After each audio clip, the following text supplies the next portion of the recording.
Paz do Senhor, que Deus possa abençoar a sua vida, que Deus possa abençoar a sua casa, que Deus possa abençoar a sua família nessa noite. Capítulo de número 24 do Evangelho de Lucas, por favor, você aí na sua casa, por favor, abra comigo. Capítulo 24 do livro de Lucas, capítulo 24, vamos ler a partir do verso 15 até o verso 21, 6 versículos. Capítulo 24 de Lucas. Você aí na sua casa, por favor, me acompanhe nessa leitura bíblica.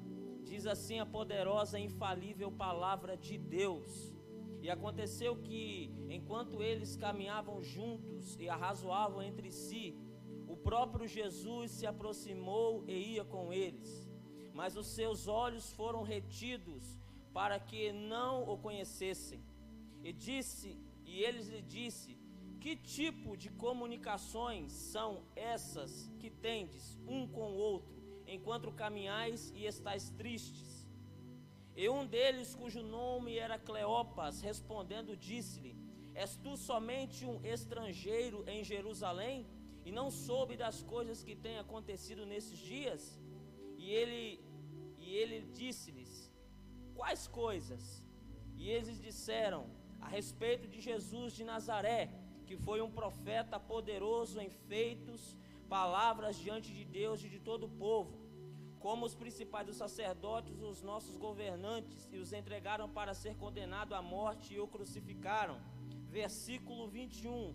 Mas nós esperávamos que fosse ele quem havia de remir Israel. Todavia, além do mais, já hoje é o terceiro dia desde que estas coisas aconteceram. Mas nós esperávamos que fosse ele que havia de remir Israel. Queridos e amados irmãos, esse texto é um texto bastante conhecido. Com certeza você já ouviu essa história, já ouviu alguém pregar, um pregador pregar esse texto, ou você já leu nas suas leituras bíblicas diárias, você já leu esse texto. Mas eu gostaria de trabalhar com vocês rapidamente algumas lições que esse texto ele nos traz. É um texto muito rico, é um capítulo muito rico, esse capítulo 24 de Lucas. E Lucas dá aqui detalhes interessantes, né? Eu gostaria de iniciar introdutoriamente, começar a falar dessas aparições de Jesus, o corpo de Jesus. Jesus, ele tinha um corpo meio que desconhecido para nós, né? Se você começar a olhar, por exemplo, Jesus ele faz algumas aparições, né? Após a sua ressurreição, né? Ele aparece em vários lugares e aparece para vários dos seus discípulos e para várias de suas pessoas. E ele tem algumas atitudes após ressurreto que nos espantam, né? Jesus ele não abria a porta, ele não batia na porta, ele aparecia no meio dos seus discípulos. Jesus ao mesmo tempo comia com seus discípulos. Que corpo era esse, né? Que poderia atravessar uma parede, que podia se alimentar, que poderia beber água. Que corpo mais estranho. Isso é algo que para nós na lógica nós não entendemos, nós não conseguimos compreender. Mas Jesus ele começa a fazer algumas aparições interessantes. Por exemplo, no próprio capítulo 24, no verso 36, se você analisar comigo aí na sua casa, você vai perceber que enquanto eles falavam isto, o próprio Jesus ficou no meio deles e disse: Paz seja convosco. Ou seja, pastor Álvaro, Jesus não bateu na porta, Jesus não chamou Pedro, Tiago, João, Tomé, Bartolomeu: eu estou aqui, abra a porta para que eu possa entrar. Não, Jesus apareceu no meio deles. Se você analisar, por exemplo, outro texto bastante interessante, que é João capítulo 21, quando Jesus aparece ali na praia para os seus discípulos, os discípulos estavam pescando, e Jesus lhes faz uma pergunta: vocês têm alguma coisa para comer? E eles disseram: não, nós não temos. Joga a rede do lado direito, porque lá vocês vão encontrar alimento. E quando eles jogam a rede do lado direito, eles puxam a rede, a Bíblia diz que eles pegam 153 grandes peixes. E é interessante que o texto dá ênfase, grandes peixes, 153 grandes peixes. E o que é interessante é que era tanto peixe que a rede era para romper, mas a rede não rompeu, porque quando Deus manda fazer, quando Deus manda eu fazer alguma coisa, quando Deus manda você, Melco, fazer alguma coisa, quando Deus manda você, Gil, fazer alguma coisa, Ele garante, a rede não vai se romper, porque foi Jesus quem falou. Talvez, se fossem os discípulos que tivessem jogado sem a ordem de Jesus, talvez o barco afundaria, talvez a rede se romperia, mas a rede não se rompeu, o barco não afundou, porque foi Jesus quem falou. Porque quando Jesus falar algo para você, confie, faça, prossiga, Ele vai garantir. Uma outra aparição também, muito interessante, vocês se lembram, foi quando Jesus aparece para Maria Madalena, e ele faz algo interessante, ela o confunde, né? Ela confunde ele com o jardineiro, né? João capítulo 20, do versículo 11 até o versículo 17, ela o confunde, ela está chorando, e isso é interessante. Ela chega e vê que o corpo de Jesus não estava mais ali, e ela começa a chorar, e Jesus aparece para ela, mas ela não o reconhece. E Jesus olha para ela, mulher, mas por que você chora? E ela olha para Jesus e diz, olha, porque ela o confunde com o jardineiro, ela disse, olha, onde você colocou, aonde está o corpo do meu Senhor? Mas quando Jesus diz para ela, Maria, e ela responde Raboni, isso é aramaico, porque naquele tempo Jesus falava aramaico. Poucas vezes você pode perguntar isso para qualquer teólogo, para qualquer exegeta no Brasil e no mundo, ele vai confirmar o que eu estou dizendo. Jesus falava mais aramaico do que hebraico, porque a palavra Raboni é a palavra aramaica. E ela, quando Jesus fala com ela, ela responde. Jesus poucas vezes falou, você pode analisar os evangelhos, poucas vezes Jesus falou em hebraico. Por exemplo, lá em Nazaré, na leitura do Isaías, lembra? Quando ele foi repreendido, quando ele leu o livro do profeta Isaías, ali ele leu em hebraico, né? Quando se lia a Torá, se lia em hebraico, mas a maioria esmagadora das palavras de Jesus, né? E o Novo Testamento também foi escrito em aramaico, Jesus falava em aramaico, e ela responde Raboni. E quando, é interessante que Jesus olha para ela e diz, não chore. Jesus a consola e diz, não chore. Por quê? Porque o choro, ele nos atrapalha a enxergar a Jesus. O fato de Maria estar chorando, está triste, pelo fato de Jesus não estar mais ali, o choro de Maria impede que ela possa perceber a presença de Jesus e o confundir com o jardineiro. Ela chorando, ela não consegue focar e perceber que era Jesus que estava ali. E Jesus a consola, e quando você olha, por exemplo, no capítulo 5 de Apocalipse, quando João é arrebatado ao terceiro céu e ele tem aquela visão, ele vê um livro selado por dentro, escrito por dentro, por fora e selado. O que é interessante ali é que o ancião só fala para João que quem é digno de abrir o livro e desatar os selos, só depois que João para de chorar. Porque quando João está chorando, ele não está conseguindo perceber que existe alguém que é capaz de abrir o livro e desatar os selos. Nem anjo no céu, nem homem na terra, nem demônio no inferno poderia abrir o selo, mas o Senhor Jesus, Ele tem poder. Aleluia, Ele tem autoridade de abrir o livro, a história, Ele tem o poder, Ele tem a história na sua mão, Ele tem o poder de abrir o livro e desatar os selos, mas isso só acontece na vida de João, quando ele para de chorar. Quando ele para de chorar e quando o ancião diz para ele, não chores, eis aí o leão. Olha só, querido, isso aqui é muito forte. O leão só aparece para João quando ele para de chorar. Ei, querido, aleluia, enquanto você estiver chorando, enquanto você estiver reclamando, enquanto você estiver reclamando das situações da vida, chorando pelas misérias, pelas dificuldades, pelas portas que estão fechadas, o leão não vai aparecer para você. Mas quando você parar de chorar, o leão da tribo de Judá vai aparecer para você, vai abrir o livro e desatar os selos. Você pode levantar a sua mão comigo nessa noite e adorar aquele que vive. Aleluia! O que é interessante nesse capítulo é que nós não sabemos de fato quem eram esses homens. Nós não sabemos se de fato eles eram discípulos, se eles eram apóstolos, se eles eram discípulos. A Bíblia só fala o nome de um, Cleopas. E o que é interessante está aqui no verso de número 18, né? E se você perceber comigo, se você analisar comigo, você vai ver que quando Jesus se revela a eles, eles voltam para Jerusalém. O que é interessante é que eles saem de Jerusalém e vão para Emaús. Jerusalém significa cidade de paz. Jerusalém era a cidade onde estava o templo. Jerusalém era a cidade onde havia o derramamento do Espírito. Era lá que o Espírito seria derramado. Jerusalém onde estava o templo. Jerusalém era a cidade de Davi. Jerusalém era a cidade da adoração.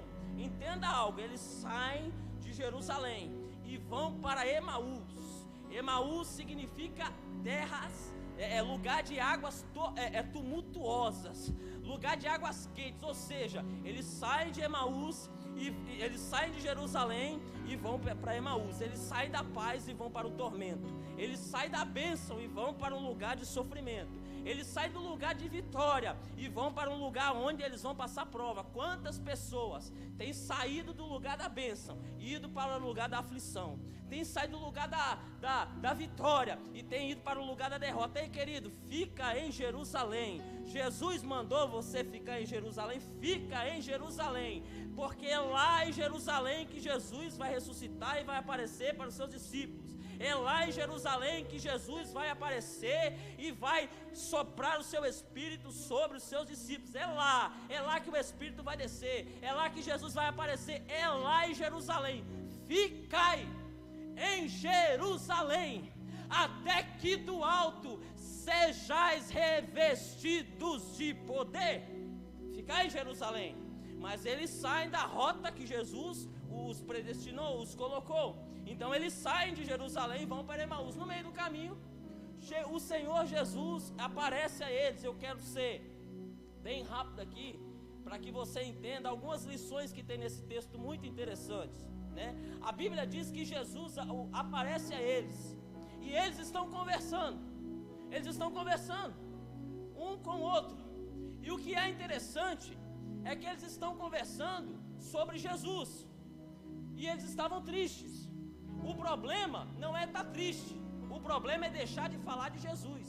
Porque quando eu estou triste, eu falo de Jesus, eu fico alegre. Quando eu falo de Jesus, ele aparece para mim.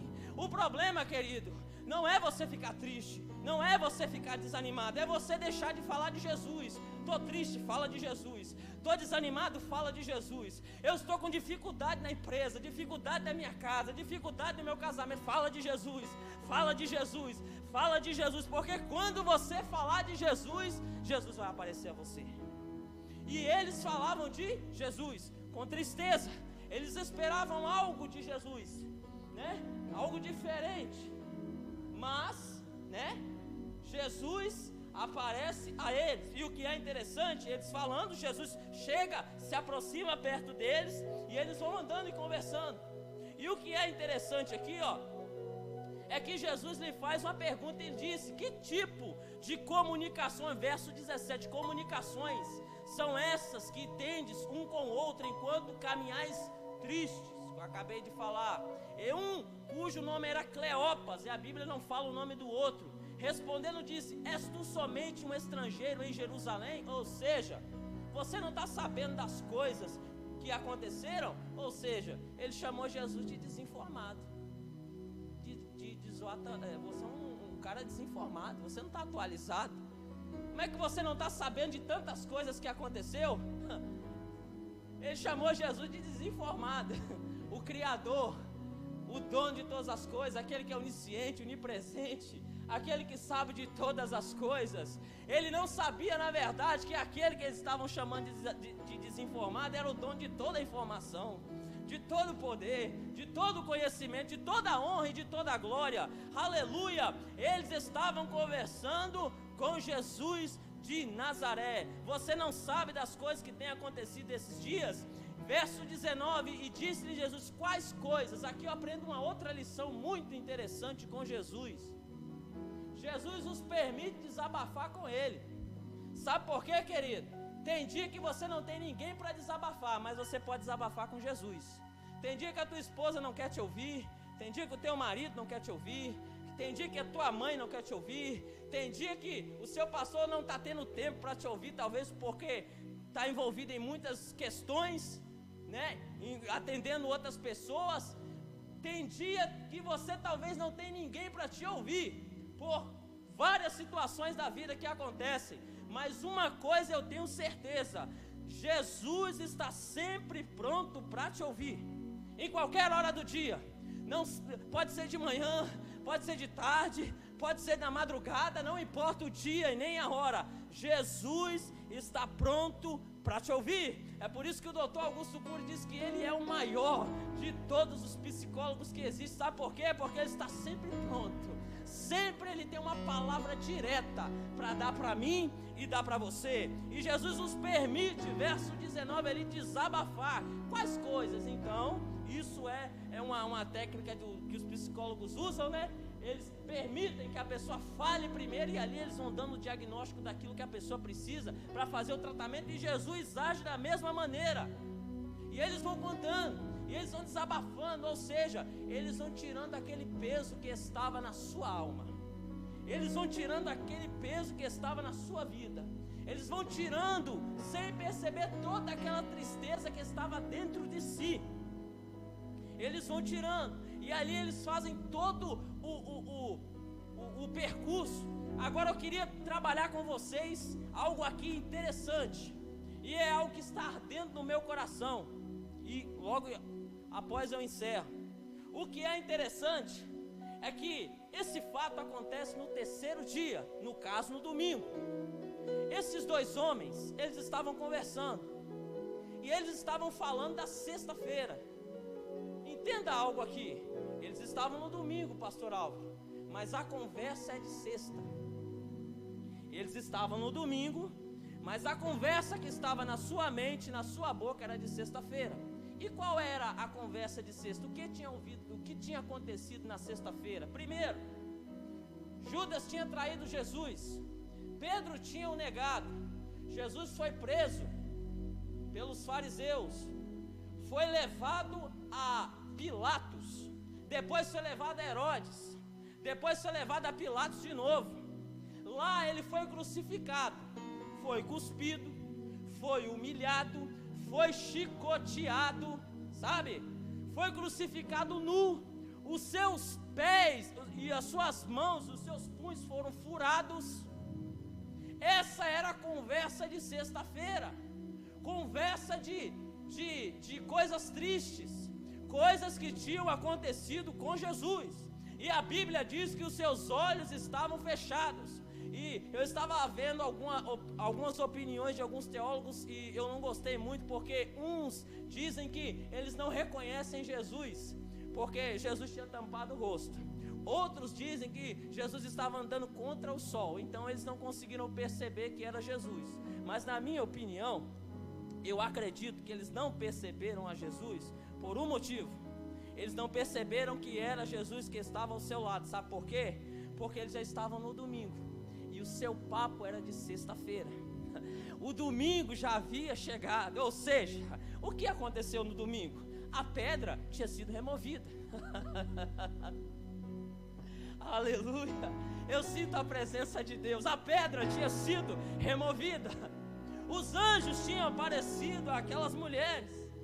Pedro tinha ido lá no sepulcro olhar para ver se o corpo de Jesus estava lá. Os discípulos tinham ido ver se Jesus realmente tinha ressuscitado. As mulheres tinham ido anunciar que Jesus tinha ressuscitado.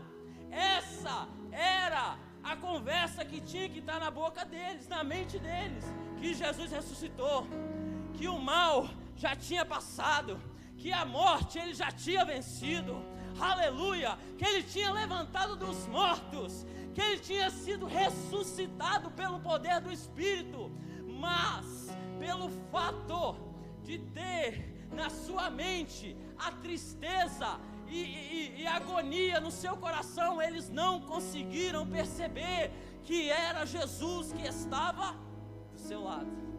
E eu quero perguntar para você que está aqui, para você que está em casa, qual é a conversa, qual é o papo, vou usar essa palavra bem popular, o que está na sua mente nesse domingo à noite?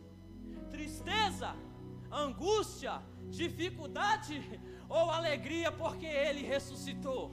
Ou alegria porque ele levantou dos mortos? Ou alegria porque como ele ressuscitou, nós também ressuscitamos com ele? Ou alegria porque ele mudou a nossa vida? Ou alegria porque ele mudou a nossa história? Aleluia! Eu quero dizer nessa noite para você que está em casa, Deus quer fazer algo novo na sua vida, porque ele já ressuscitou. A tumba está vazia, ele não está mais lá. Você pode ir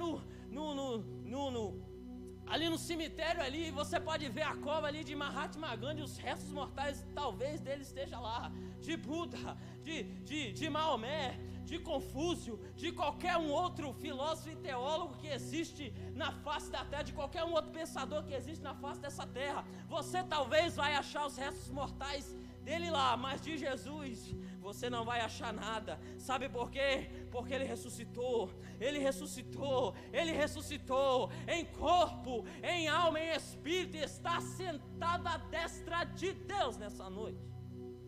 Como foi dito, ele ressuscitou, ele não está mais lá, a tumba está vazia, mas estes homens não conseguem perceber, aleluia, que Jesus está ao seu lado, porque a sua mente ainda está na sexta-feira. E deixa eu dizer algo aqui para você: enquanto você estiver com a sua mente na sexta, o domingo não se revelará a você. Enquanto você estiver com a sua mente na sexta, aleluia, o domingo de Deus não se revelará a você. Mas nesta noite eu profetizo que Jesus vai aparecer a você. Jesus vai aparecer a você ainda hoje. O domingo não acabou, hoje é domingo, aleluia, é profético para a sua vida. O domingo vai acontecer, aleluia. Eu me lembro de quando o apóstolo, o escritor Esdras, ele escreve quando o povo estava edificando o templo. E o que eu acho interessante ali é que havia dois grupos: os mais velhos que viram a glória do primeiro templo, e os mais jovens que estavam reconstruindo, os recém-saídos do cativeiro. Eles estavam reconstruindo o templo, e ali tem dois grupos.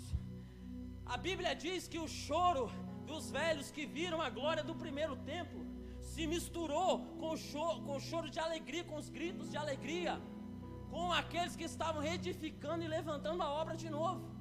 Ou seja, aqueles homens velhos, antigos, eles estavam com a sua mente no primeiro templo, e Deus estava fazendo algo novo. Deus estava levantando um novo povo, Deus estava sacudindo toda a terra, Deus estava levantando novos profetas, homens de Deus, fazendo com que a obra avançasse. Mas aqueles homens estavam presos à glória do primeiro templo.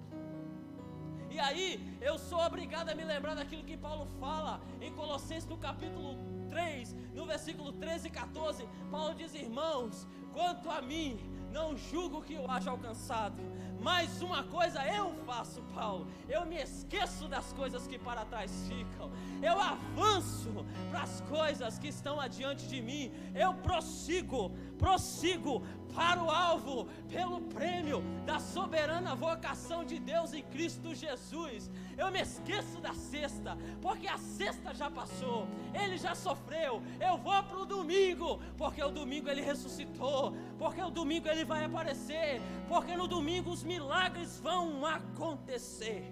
E eu quero orar por você nessa noite. Pai, há muitos que me ouvem nessa noite.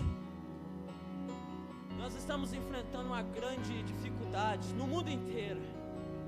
Ó Deus, que o Senhor possa alcançar as vidas que me ouvem nessa noite e aquelas que ainda vão nos ouvir.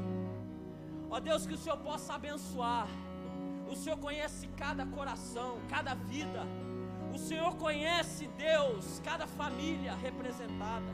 Alcança, Deus. Ó Deus, envia o Teu Santo Espírito, que tem o poder de mudar toda e qualquer situação